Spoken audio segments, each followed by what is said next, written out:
Yeah, Beto was quite the fallen star, I would say. He was so hyped up by the media, if you guys remember, just relentlessly hyped up, not only during his run for Senate against Ted Cruz, but also when he ran for president, which was pretty ill-fated, if you guys remember. Um, but yeah, apparently he is officially, running for governor of Texas. It hasn't been like, officially announced, but sources say. So that basically means that this is intentionally leaked by the Beto camp in order to kind of put their feelers out there and test reactions and all that stuff. But it basically means that it's all but official. Beto O'Rourke will be running for governor of Texas. And again, this was not entirely unexpected or surprising. This is something that people have been, predicting for a while now, talking about the possibility of this happening, the potential, and predicting whether or not he could actually pull it off. So let's take a look here at this Axios article and find out some details. Former Representative Beto O'Rourke is preparing to run for governor of Texas in 2022, with an announcement expected later this year, Texas political operatives tell Axios. His entry would give Democrats a high-profile candidate with a national fundraising network to challenge Republican Governor Greg Abbot, and give O'Rourke, a former three-term congressman from El Paso and 2020 presidential candidate and voting rights activist, a path to a political comeback. So this is interesting stuff, obviously, for the reasons I mentioned. Like I said, Beto, despite being hyped up by the media, lost both of the really high-profile races he ran in for president and for Senate, having only ever been elected to the Congress as a representative from El Paso. So this is interesting news, and I think he's going to have a bit of an uphill battle, maybe more so than he's expecting, if he actually goes up against Greg Abbott and puts his hat in the ring. Obviously, we'll see. There's still a year or so left until the actual election, so a lot can happen. But he might be looking at his third L here, guys. Oh, I think without a doubt he's looking at his third L. It's just a matter of how embarrassing is this? Is it one of those things where, it's like a valiant effort like against Ted Cruz? I doubt it. I think that he kind of had his political moment has passed, right? His time in the sun is over. The only reason that this is even remotely interesting to me is because of how much praise he's undoubtedly going to be showered with by the media. I think if he gets back into this race, and there's a unique factor at stake here with the whole liberal vote in Texas, right? The neoliberal vote, which does exist in Texas, though it's typically trampled out by the conservative vote, right? Texas is a red state. However, with Greg Abbott going to such draconian measures with this new anti-abortion bill, basically banning abortions in the state of Texas, for people who need a quick biology lesson, women often don't know that they're fucking pregnant until almost exactly 6 weeks, or sometimes a little longer than that. So it basically outlaws abortions because in order for, a lot of things can sway your menstrual cycle, changing your diet, stress, medication, all these kinds of things. So even if it's a little bit off for women, that's not unusual. We have a male-dominated audience. Obviously, the women don't need me to explain this to them. But yeah, so it basically outlaws abortions, right? Because people have, it's like one of the weird talking points online is like, well, if you're not a fucking whore, you'll know if you're fucking pregnant after 6 weeks. Like, you're a fucking piece of shit. So I think that has stirred a lot of anger, righteous anger, right, and justified anger, right? Women should have the right to sovereignty over their bodies, full stop. Even though this is more of an issue that's championed by neoliberal women, it's obviously not something that the left would ever want to abandon. So I think that this is an interesting race for that reason. That makes it a very critical race, and it makes it a race that potentially the Democrats could have done something with. I just think going with a guy like Beto, who's already missed his political opportunity twice, then went on this weird road trip and started a Medium blog where he just ran he was writing like an angsty 18-year-old boy, going through diners on I-70, he didn't have children and a wife at home and responsibilities, and that he wasn't just trying to be the leader of the free world. It just got miserably fucking embarrassed because he was absolutely not qualified and not charismatic enough to win. So yeah, I think for that reason it makes it a lot more interesting. But what do you think about that, Gavin?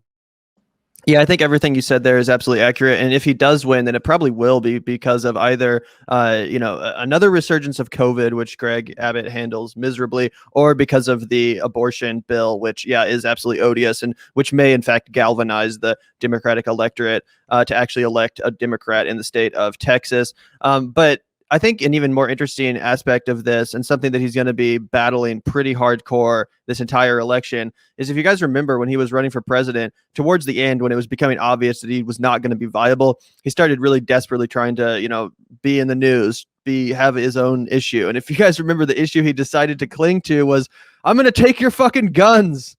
Literally, he said that. He said that over and over again, and talked about how like we're going to take people's guns and how he's going to, order people's guns to be taken. And regardless of what you think about that policy, probably not what you want to run on in the state of Texas. So, obviously that's probably going to be blasted across every, television screen for Greg Abbott commercials running against Beto, saying, Beto's going to come take your fucking guns. You don't want to elect this guy. He literally said what the other Democrats only dare to dog whistle about, and it's true. He did come out there and literally say what other Democrats would only dog whistle about, which is that he wanted to confiscate people's guns. Now, obviously not, people's handguns, but AR-15s, that kind of thing. And again, regardless of where you fall on that policy, even if you're sympathetic towards policy of gun confiscation, it's definitely not going to fly in Texas, or if it does, it's going to, have to be massively battled up against, and Beto's going to have to, retract it probably, or say that he misspoke or something like that. Because again, Greg Abbott will absolutely use that to try to define this race and try to define Beto as this kind of liberal that is, hungry for your freedom and, just chomping at the bit to take away your guns and reverse the Second Amendment and all that stuff. Usually makes for pretty good fodder for Republicans during election time. And again, especially in a state like Texas. This is actually interesting too, because it kind of has me thinking a little bit about the, what we just saw going down in California, about how a lot of Republicans thought that they had a chance of seizing the governor's mansion from Gavin Newsom, only to come up short again with Larry Elder. I think it's very possible that we'll see a similar thing happen here, where Democrats are going to get really excited about this possibility. They're going to, put all of the eggs in this basket. Millions and millions of dollars will be spent trying to get Beto elected. But at the end of the day, I do predict he will come up short, and the Democratic Party will learn a lesson once again for the seemingly upteenth time that, well, Texas may be shifting demographically, it's still Republican country. Again, that's just my prediction. We'll see what pans out, and we'll see if other people jump into this race, because despite Beto's high profile, he's actually not the most high profile potential Democratic candidate that could get in this race. We've talked a little bit about the potential of Matthew McConaughey actually jumping really quick before we jump off of the gun thing, though, because I do think that's really critical to get into, and something that I, not really thought about since the El Paso shooting, when he decided that was when it was going to be timely as a way of resurrecting his political career. Because if you remember the amount of success that Bernie Sanders was planning on having in Texas and developing any kind of new left coalition that existed in Texas, it was not a neoliberal vote, right? It was a minority coalition, right? It was a lot of first-time voters, people from impoverished communities, right? It would be smart for the Democrats to try and lean in and scoop those people up as well. However, when you're talking about something like, taking people's guns away, that's unpopular both with a lot of Republicans, that's unpopular with a lot of fence setters, especially in a place like Texas, but it's also unpopular with a lot of poor, over-policed communities, right? Because if you tell people that somebody's going to come and take your gun away, one, if you live in a poor or over-policed or under-policed community, or, selectively policing is what it is. They're not trying to protect you. They're trying to bust you for like damaging property or something like that.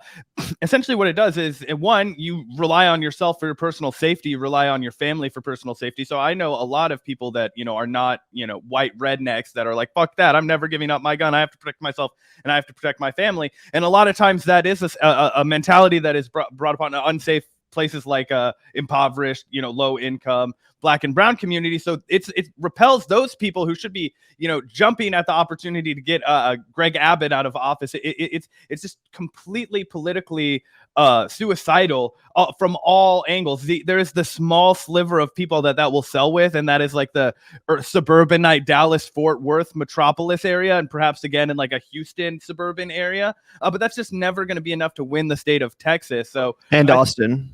Oh, Austin, I forgot about. Yeah, those are like the three metropolis areas of Texas where I feel like that could maybe work. But again, it's just not enough to win. I mean, Texas is a huge fucking state, and everywhere between those metropolises is either, like the poor kind of areas that we've described, and obviously embedded in those metropolises as well, or the much more conservative or even libertarian leaning Texas, which would also be, again, staunchly opposed to any kind of attempt to take your guns, which is going to result in some sort of like fucking police or militarized like fucking jackbooted thug, which we'll get into more of that later, coming to steal your shit. Like, that's just not going to be politically salient anywhere.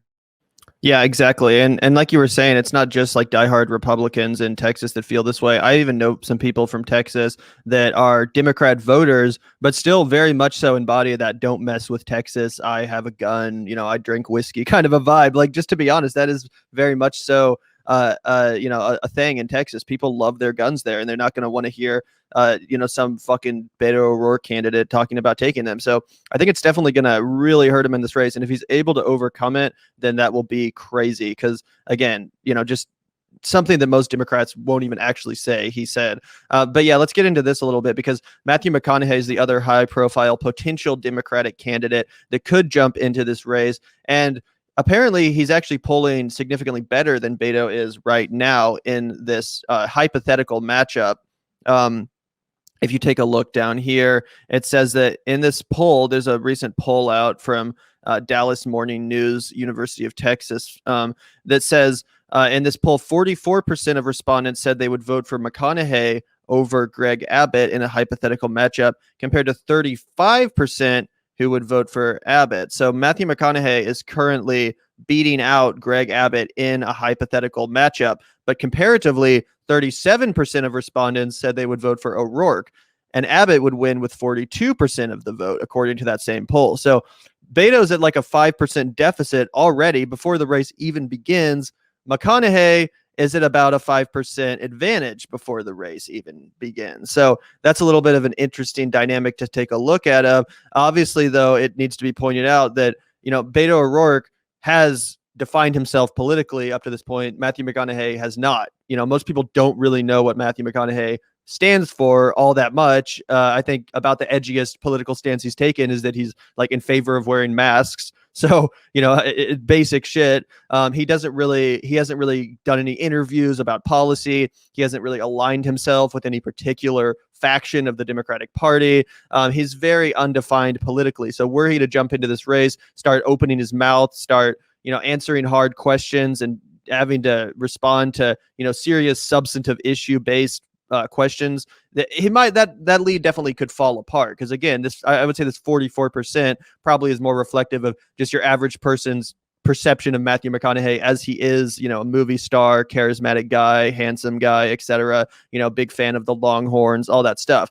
He hasn't quite defined himself in a political sense yet. And I imagine that would chip away at that lead rather than continue to build it. Because again, most people like that vagueness. And once you actually start being pinned down on issues, then people start to get turned off, because obviously everyone's very polarized. Everyone has very harsh opinions, intense perspectives in this increasingly divisive political climate. So all it would take would be for him to say one or two incorrect things, and then the media would seize on it, Abbott would seize on it, Beto would seize on it, etc., and that lead starts to dwindle. So, while it does look like McConaughey currently would be better poised to take on Abbott, I think his lack of political experience actually makes it so that it would probably be about an equal shot as Beto, because again, he doesn't have the experience of debating. He doesn't have the experience of having to define himself politically and take tough questions, and he could very easily fall apart in moments like that, because as we've seen so far, I don't think McConaughey has been terribly inspiring from what we have seen over the last year or so in these kind of clips he's released and stuff like that, teasing towards a potential political career. We can take a look at some of that, but what's your thoughts, Zach? Yeah, well, he's definitely doing well right now because he's been able to position himself, one, as a celebrity, so he's got the name recognition. And one thing we know about American politics is facial recognition. Name recognition is a huge benefit to anybody's campaign, regardless of the side of the political spectrum that they fall on. And you're right, he's basically maintain a complete political neutral, right? I support good things and I oppose bad things. Why can't we just all get together again and be a good country, right? These are the kind of things that he falls back on. He's very, very vague, very opaque in any kind of vision that he has. And as we'll note in this clip, I imagine that we'll react to, is perhaps he doesn't have the charisma that people are going to anticipate that he has. That stage presence, sometimes doesn't translate as well as people would like when they're being politicians. And also, I imagine it's going to be transparent to people how little this guy knows and how out of touch he is with reality. Anytime you try and seriously watch a rich person for a long time, even one that you're willing to give like a million benefits of the doubt to, like everybody in the the internet and Joe Rogan. Like, he'll say shit that is like so like ridiculously out of touch that like nobody without $100 million could relate. I have a feeling that will happen with a guy like Matthew McConaughey, and it happened with a guy like Donald Trump, except nobody cared because he had created this whole like cult of personality that kind of made that irrelevant. Yeah, absolutely. And if you guys are just tuning in, obviously make sure to hit that like button. Helps promote the stream and the algorithm. If you're enjoying the conversation, that'd be highly appreciated. Also, make sure to hit that subscribe button if you're new to the channel. Really enjoying this conversation so far. But yeah, let's continue down this Matthew McConaughey path. I thought this was interesting because I want to take a look at this poll. Again, that same poll from Morning Dallas News or whatever it's called. I thought this was funny. Let's see. This is asking different questions about the various candidates. And yeah, here's one that I thought was interesting, and we'll get into this in a second, this clip I want to play. But yeah, Matthew McConaughey, what is the most important quality that attracts you to support Matthew McConaughey? Total 28%. He shares your values, so that's funny. He's an outsider, 10%. His honesty, to tell it like it is 48%. And then other 14%. So I think that pretty much sums up where Matthew McConaughey is at. He's pretty ill-defined politically. You know, it's one thing to say, oh, this guy shares my values and he tells it like it is. But what does that really mean? You know, it's not like that really necessarily translates to any specific policy or, again, any specific alignment with any specific faction of the Democratic Party or electorate, etc. These are very vague assertions. And I think it's funny, though, the fact that person, or not that person, but that the poll respondents, you know, their second thing was that he shares your values. Because if you guys remember this clip, best I can tell is that the common denominator that is bipartisan, that can be scaled across humanity, is values. Be whatever color, shape, size, or you want to be, but we all need to share a common set of values. Let's be fair to each other. Let's be friendly. Let's be optimistic. Let's be respectful to ourselves, respectful to other people. Let's be accountable. Let's not lie, cheat, and steal. Let's look after ourselves. Let's look after each other. We're all writing our own book, you know. Every like or dislike or thing we send out or thing we choose not to send out or share, it's being recorded. What book are we writing, I guess is the question. Values. The Lincoln Lawyer Project. Yeah. Yeah, no, this is one of my favorite clips. We actually reacted to this a little bit earlier when news was breaking about Matthew McConaughey's potential run, but I think it really illustrates the fact that, you know, if you take this guy away from a scripted environment and he's just speaking for himself off the cuff, it's really just kind of this hodgepodge of bullshit cliches, which, like you said, Zach, prove how out of touch he is. He's really not that charismatic. He's barely even looking at the fucking camera. He's talking about like everything is being recorded. What story will you write?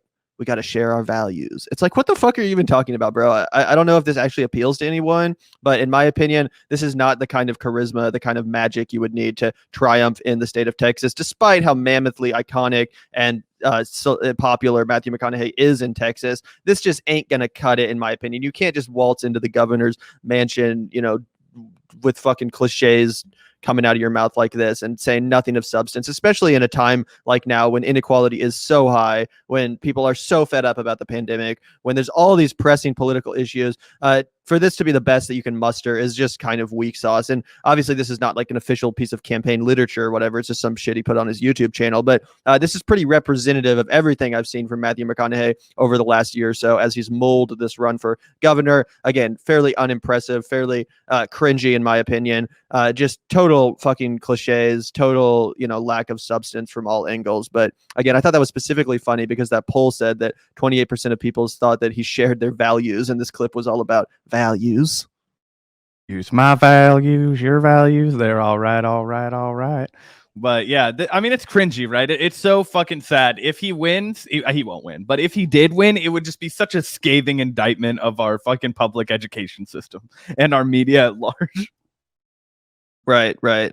And again, I was saying at the beginning of this whole debacle when Matthew McConaughey was originally floated for a run for governor, I was saying that, like, you know, it is possible that someone like Matthew McConaughey, similarly to what Arnold Schwarzenegger did in California, just being this kind of nonpartisan figure, obviously a popular celebrity and icon in the state. I was like, it's very possible that if this guy just harnessed a, bare minimum couple populist ideas and policies, and was able to come out here and make a populist pitch with a charismatic delivery, then he could very easily win the race. But seeing clips like this and seeing how he's kind of conducted himself since those reports came out, I really do take that back, because I don't find him to be terribly inspiring or charismatic, despite the fact that he is a great actor. He really is a genuinely great actor, won an Academy Award in some of my favorite movies of all time. But apparently that does not always translate to political know-how, good political instincts necessarily. So definitely interesting. We're going to keep our eyes on it. I'm still hoping that Matthew McConaughey does get in the ring for no other reason than I think it would be so funny to watch Beto O'Rourke and Matthew McConaughey battle it out in the Democratic primary. Can you imagine those guys debating? That'd be the fun. Can you imagine the shit we could react to on this show if that happened? Oh, I hope it happens. I really do. But yeah, I guess that wraps our Beto segment. Like I said, I think it's going to be an uphill battle for the guy if he does in fact run. I think that his gun comments specifically are going to be a massive, massive roadblock in the way of his success. And for him to overcome that is going to take a real stroke of genius or luck. Again, maybe a total implosion of Greg Abbott's popularity could pave the way to Beto's success. If he just totally fucked up and finds himself amid scandals come election time, then someone like Beto could potentially pull it off, just presenting himself as a more stable outside candidate, etc. But it's going to be an uphill battle. That being said, the media is going to slobber all over him the entire way anyway. Just to kind of wrap the segment on Beto, I definitely think that if it comes down to Beto versus McConaughey, I'm going to put in a spicy take. I'm going to put in a spicy take right now. I think McConaughey can still outperform Beto, specifically because of all the handicaps that he created for himself. So I say that I think that if McConaughey gets in, Beto's not a threat to him. Yeah, I think that's very fair to say. And again, it seems like the kind of Democrat, the kind of voter that Beto O'Rourke traditionally appeals to is not necessarily the Texas Democrat. Again, a lot of Texas Democrats still very much do have those like, I like my guns, don't tread on me mentality. And Beto just kind of, I think, speaks to a slightly more like coastal suburban type of energy. And I know that Texas is increasingly a suburban state, but I just don't necessarily think it'll fly. So, yeah, I think we might be stuck with Abbott or McConaughey. We're all writing our own book, Every like or dislike or thing we send out, or thing we choose not to send out or share. It's being recorded. It's being recorded, guys. It is. So, it's being recorded. I can't stop listening to that clip. It's the funniest thing I've ever fucking seen. But we can move on. Again, I hope we have more Matthew McConaughey cringe to react to in the near future. But that shit is so funny.